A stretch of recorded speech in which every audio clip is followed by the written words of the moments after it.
En République démocratique du Congo, près d'un mois après la nomination du Premier ministre Bruno Tshibala, une nouvelle équipe gouvernementale a été rendue publique ce mardi sur une ordonnance présidentielle lue à la télévision nationale. La plupart des principaux ministres du dernier gouvernement ont été reconduits. Des membres de l'opposition ont également intégré le nouveau gouvernement. Parmi les principales entrées signalées, on peut citer Chibongo Kalala, Lisanga Bombonga du Rassemblement et Joseph Kipaka du parti UDPS. Je pense que pour moi c'est un non-événement et ce n'est que la déception une fois de plus par rapport à cette nomination. On prend le même, on recommence pour ne rien faire de nouveau. On ne comprend rien. Je crois qu'une fois de plus l'espoir est déçu.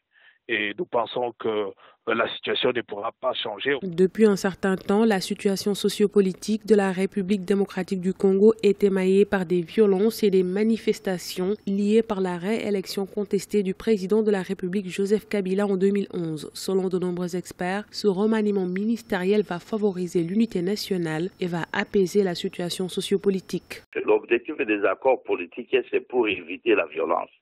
L'objectif des accords politiques, c'est pour la consolidation de la paix.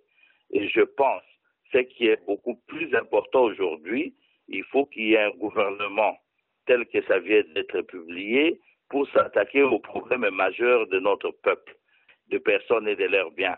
Mais l'objectif de tout ça est de nous faire arriver aux élections démocratique, transparente et juste. Rappelons que la nomination de Bruno Tshibala au poste de Premier ministre découle de l'accord conclu le 31 décembre entre l'opposition et la majorité. L'opposition s'est accommodée du maintien au pouvoir du chef de l'État en échange de la promesse d'une présidentielle avant la fin de l'année 2017. Pour l'heure, la date de la tenue de l'élection présidentielle reste méconnue.